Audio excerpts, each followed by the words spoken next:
Ella está actualmente en el Instituto de Investigaciones Históricas de la UNAM, pero ella es antropóloga, doctora en Ciencias Sociales y actualmente, como les decía, investigadora postdoctoral en la UNAM. Sus investigaciones se enfocan en la ecología política, los desastres, el riesgo y la vulnerabilidad, vistos a través de una lente histórico-antropológica.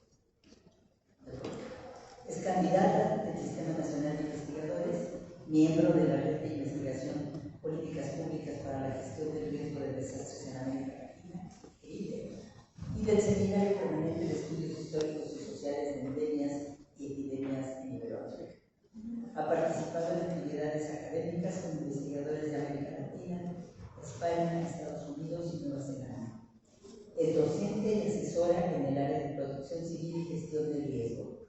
Y a pesar de su juventud, que es un evidente, cuenta con numerosas publicaciones científicas, libros, capítulos de libro y artículos académicos y de divulgación. Son de esos alumnos con los que trabajo. Muchas gracias, María, por estar aquí esta noche. Muchísimas gracias, buenas noches. Agradezco antes que nada la invitación que me hiciera Virginia para participar junto a queridos colegas, de los cuales siempre aprendo mucho. Y bueno, voy a ir directo al grano en aras de aprovechar al máximo mis 10 minutos. Y bueno, en este caso me gustaría compartirles o detener algunos elementos para intentar pensar en torno a esta tensión que existe entre memoria, más concretamente memoria colectiva y olvido, y por otro lado la historia oficial o la historiografía oficial, ¿no? Y ello en aras un poco de comprender cuáles son las implicaciones que tiene esta tensión en lo que tiene que ver con la aproximación al estudio de amenazas naturales y lo que ello representa en contextos expuestos a dichas amenazas.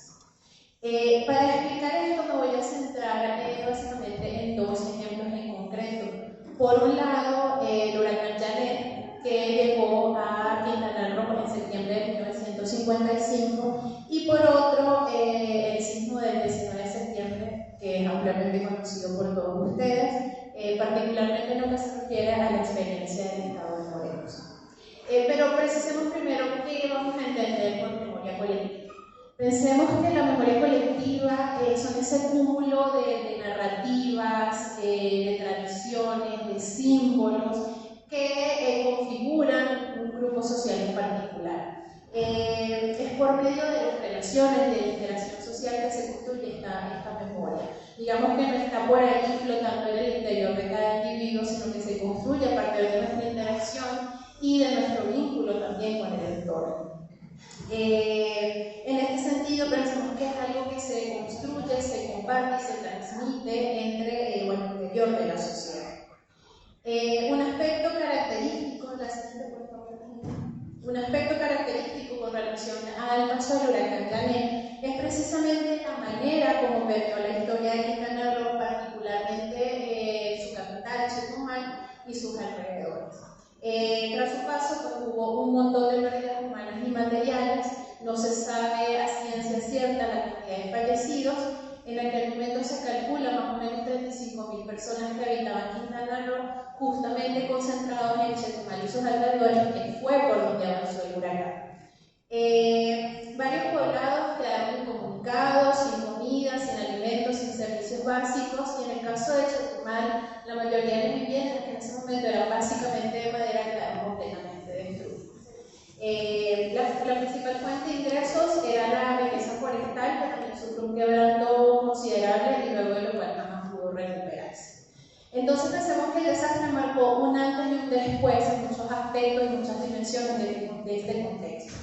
Particularmente lo que tiene que ver con transformaciones en las características de las viviendas, en comprender la importancia de la inversión en infraestructura pública y en vislumbrar lo que era la fragilidad y la exposición de esta economía, ¿no?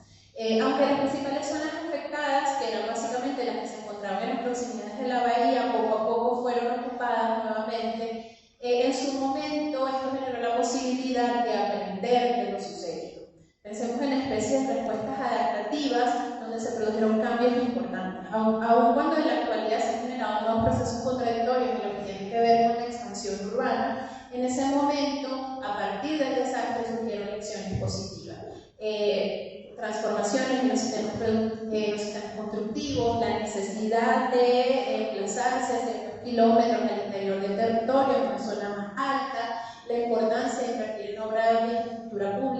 servicios básicos, agua, atender problemas sanitarios, etc. Un aspecto bastante interesante, además, es que a pesar de que han pasado más de 60 años, la cantidad de pérdidas humanas y materiales, la ausencia de preparación, la fragilidad material marcó una impronta en la memoria de las personas que habitaban ese lugar y sigue siendo considerado el desastre más importante, particularmente del sur de Quintana Roo. Existen, o en torno a este huracán se han construido un montón de relatos, canciones, monumentos conmemorativos. Se han tejido un montón de relatos que han sido transmitidos generacionalmente, y más allá de que nosotros podamos comprobar la veracidad y la exactitud de estos relatos, pues de alguna forma el valor simbólico y las representaciones que se han tejido en torno a este huracán pues han generado una impronta que ha marcado pues, el término histórico de este contexto, ¿no? Y bueno, es un aspecto fundamental y que también hay que reconocer que el peso político que históricamente ha tenido este huracán pues ha contribuido al valor social e histórico que sigue teniendo en el presente. Y por otro lado, la siguiente, Virginia, por favor. El sismo del 19 de septiembre de 2017, que también es bastante reciente, pero que considero que nos arroja luces importantes en torno a la importancia de la memoria colectiva y la manera en que el conocimiento local puede ser incorporado como un aspecto positivo en materia de política.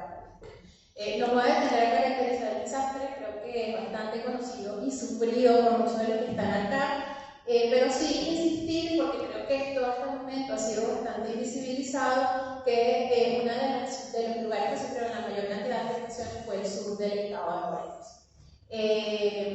Y que es una zona que se conoce como altamente expuestas a las amenazas telúricas. Existen registros históricos que dan cuenta de la presencia de sismos en el pasado de esta región. En 1834 se presentó un sismo al sur, particularmente afectando Cojutla, en 1873 en el poblado de Xochitepec, y las descripciones en los documentos históricos hablan de cuáles fueron los lugares afectados, del conocimiento geológico de esa zona, de la existencia de suelos inestables, de la existencia de cavernas. Entonces, a pesar de este conocimiento geológico y a pesar de estos registros históricos, hasta fechas recientes, Morelos era considerado una zona asísmica. A diferencia de otras localidades, Ciudad de México, Guerrero, Oaxaca, las instancias oficiales y muchos académicos no contemplaban la amenaza telúrica como algo importante para Morelos. Y esto obviamente tuvo implicaciones importantes al momento de que se configuró el desastre. En algunos municipios no existían leyes ni reglamentos de protección civil, ningún tipo de protocolo de evacuación.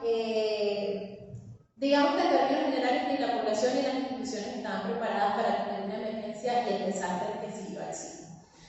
Las descripciones contenidas en los documentos históricos, y en esto quiero ser bastante enfática, más que anécdotas o hechos aislados, es información sumamente valiosa a través de la cual nosotros podemos traer lección.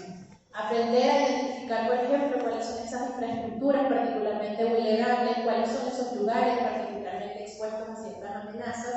Entonces creo que esto es bastante importante y además nos plantea interrogantes en torno a las limitaciones de la historia oficial, donde ciertos acontecimientos históricos son ensalzados mientras que otros son subestimados, invisibilizados y no permiten una generación de conocimiento que sea transmitible a futuro. Además, en el caso de Morelos se han intentado realizar algunos esfuerzos para recordar lo sucedido. Sin embargo, mucho de esto ha estado permeado por la impronta del discurso oficial. Y se habla mucho de una idea de superación de adversidades o un relato que separa un pasado que ya quedó atrás en función de un presente y de un futuro reivindicado. Y bueno, y una de las grandes interrogantes, aún cuando es algo positivo el hecho que se generen representaciones materiales para recordar lo sucedido, es por qué invertir dinero para realizar este tipo de representaciones materiales cuando existen movimientos de damnificados todavía reclamando el derecho por una vivienda digna, ¿no? Entonces, bueno, ya para finalizar, un poco llamándolo a la reflexión, recuerdo una frase de la gran investigadora Susan Baez que dice acerca de la importancia de luchar en contra de este especie de amnesia estructural, ¿no? Donde el olvido se produce a través de la remembranza activa de ciertos acontecimientos, mientras que otros son subestimados, olvidados e incluso negados. Los desastres tienen potenciales pedagógicos, podemos extraer lecciones positivas y que esto derive realmente en el diseño y aplicación de políticas públicas que nos ayuden a construir contextos más seguros. Entonces, bueno, les agradezco mucho